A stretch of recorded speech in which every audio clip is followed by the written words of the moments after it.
일반적으로 태도, 자세, 태도라는 것은 오랜 시간에 걸쳐 만들어지는 신념이 행동으로 드러난 것이다 라고 우리는 정의할 수 있습니다. 그러므로 태도는 그 사람이 어떤 사람인가 하는 것을 보여주는 결정적인 요소다라고 말할 수 있는 것입니다. 벽돌을 쌓는 벽돌공 이야기입니다. 한 사람이 지나가다가 벽돌을 쌓는 사람에게 묻습니다. 당신은 지금 무엇을 하고 있습니까? 그랬을 때 이 벽돌공이 말합니다. 그걸 보면 모르오, 벽돌 쌓고 있지. 이랬습니다. 옆에 가니까 또 벽돌을 쌓고 있습니다. 또 묻습니다. 당신은 지금 무엇을 하고 있습니까? 보시다시피 저는 건물의 벽을 쌓고 있습니다 라고 말합니다. 또 옆에 가니까 한 사람이 더 있어요. 당신은 지금 무엇을 하고 있습니까? 그러자 이 세 번째 사람은 이렇게 대답합니다. 나는 병든 사람들이 이곳에 와서 치료되기를 바라는 마음으로 병원을 짓고 있습니다. 같은 일을 해도 태도에 따라서 어떤 이는 그저 단순히 벽돌을 쌓고, 어떤 이는 건물 벽을 만들고, 어떤 이는 많은 사람을 치료하는 병원을 짓게 되더라 라는 이야기가 있습니다. 당연히 각자가 가진 태도에 따라서 그들이 느끼는 보람, 성취도도 다를 것입니다.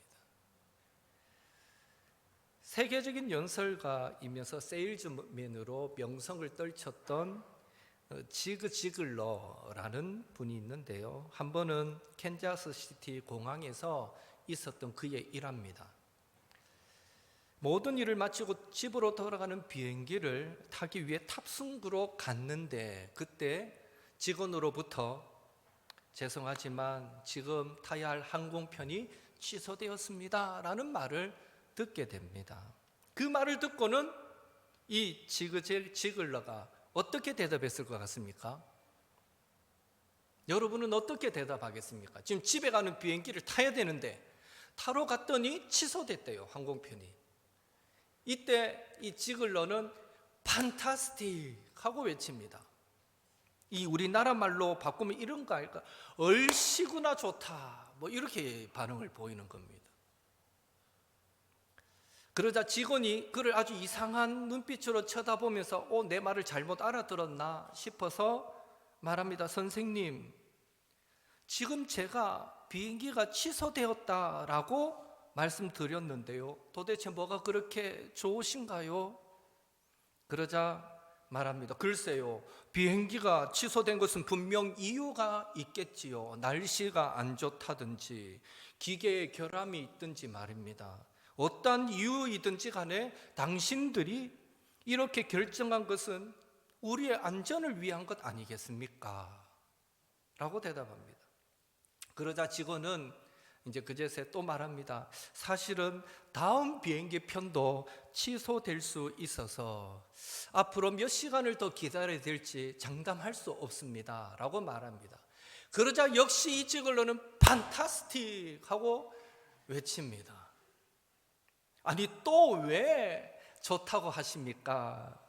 글쎄요, 이런 아름다운 공항에 오랜만에 와봅니다. 밖은 춥고 안은 이렇게 따뜻하고 편안한데요, 커피숍도 훌륭하더군요.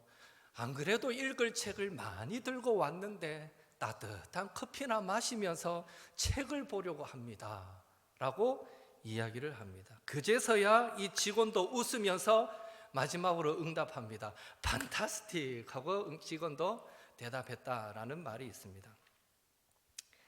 비행기가 취소된 그 순간에 이 지글러도 다른 사람들처럼 나 빨리 집으로 가야 되는데 지금 할 일이 태산인데 하고 성질 부릴 수 있었습니다. 그러나 어떻게 하든지 비행기는 몇 시간 동안 이륙할 수 없다라는 사실은 변할 수 없는 현실이었습니다.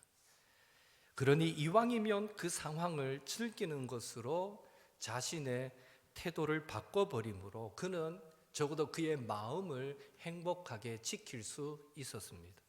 이렇듯 태도는 자신이 살아가는 인생의 어떤 가치를 결정짓는 중요한 열쇠입니다. 어떤 사람은 환경의 지배를 잘 받으며 자신의 환경이 열악하다라고 생각할 때 컴플렉스, 열등감에 사로잡히게 됩니다. 또 어떤 사람은 사람의 지배를 잘 받으며 자신이 부족하다라고 생각할 때 비교 의식이 그들의 태도에 크게 작용하게 됩니다. 이렇게 열등감, 비교 의식이 우리의 태도가 될 때 우리의 인생은 불행해질 수밖에 없는 것입니다. 그래서 우리는 하나님의 지배, 하나님의 말씀의 통치를 잘 받아야 하며 전지전능하신 하나님의 절대 주권을 인정하고 순종할 때 우리는 약한 나로 강하게, 가난한 날 부하게, 눈먼 날 볼 수 있게 주 내게 행하셨네 라는 이 확신과 소망의 태도로 어떤 순간에도 강하고 담대하게 살아가게 되는 것입니다. 성경도 이 태도의 중요성을 강조하고 있는데요. 특별히 예수님은 팔복 설교를 통해서 성도에게, 오늘날 이 예수의 제자들에게 세상과 다른 태도의 변화를 요구하고 있습니다. 몇 번에 걸쳐서 예수님의 팔복 설교를 나누게 될 텐데요. 우리 성도는 어떤 태도로 살아가야 하는가 함께 은혜 받았으면 좋겠습니다. 팔복 설교 첫 번째로 예수님은 우리에게 이렇게 말씀하십니다. 3절 말씀 같이 읽겠습니다. 심령이 가난한 자는 복이 있나니 천국이 그들의 것이며. 아멘. 이거 금방 외울 것 같다. 안 보고 해봅시다. 시작. 심령이 가난한 자는 복이 있나니 천국이 그들의 것이며. 와, 대단합니다 진짜. 여러분 왜 한 번 읽고 외웁니까? 우리 일장년부, 일남녀 장년부 암송 잘하시네요. 예, 훌륭합니다. 우리 성도 중에 치매 걸릴 분 한 분도 없을 것 같습니다. 예.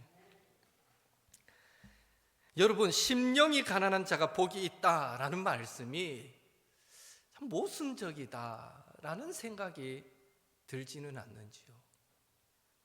여기 가난하다, 푸토코스라는 이 말의 원어적인 의미는 가난하다, 움츠려들다, 비참하다, 빈약하다, 무력하다, 부족하다, 다양한 의미로 이 번역이 되는 단어입니다.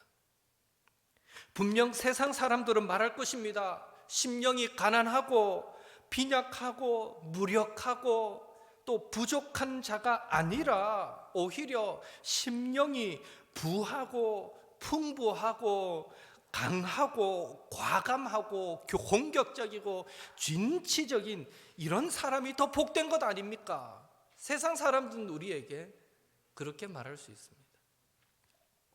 그러나 사실 생각해 보면 인간은 병들어 죽게 되었을 때에 심령이 무너져 내리는 것 같은 고난 앞에서 자신의 무력함과 죄인됨을 깨닫게 되고요. 극에 달했던 교만은 꺾이며 가장 벌거벗은 모습으로, 가장 가난한 모습으로, 가장 겸손한 모습으로 하나님 앞에 서게 되는 것입니다. 그 순간이 되어야 오호라 나는 공고한 사람이로다. 이 사망의 몸에서 누가 나를 건져내랴 고백하면서 자신의 연약함과 죄인됨을 깨닫고는 하나님 앞에 겸손해지게 되는 것입니다. 그리고 그렇게 심령이 가난해질 때 나의 도움은 천지를 지으신 여호와에게서로다. 난 예수님으로만 살 수 있습니다. 오전에 성가대 찬양에 막 반복됐던 그 가사가 뭐였어요? 어떻게 불렀죠? 주님 같은 분은 없네. 맞아. 그래. 뭐 그런 거죠. 난 예수님으로만 살 수 있습니다. 나에겐 예수님밖에 없습니다. 주님 같은 분은 없네. 막 이렇게 고백하면서 심령이 가난해질 때 그렇게 고백하면서 하나님께로 돌아오게 되고요. 돌아올 뿐만 아니라 이전보다 더욱 하나님을 의지하게 되며, 그렇게 하나님을 의지함의 결과로 하나님의 통치에 순종하는 삶을, 즉 천국을 소유하게 되는 것입니다.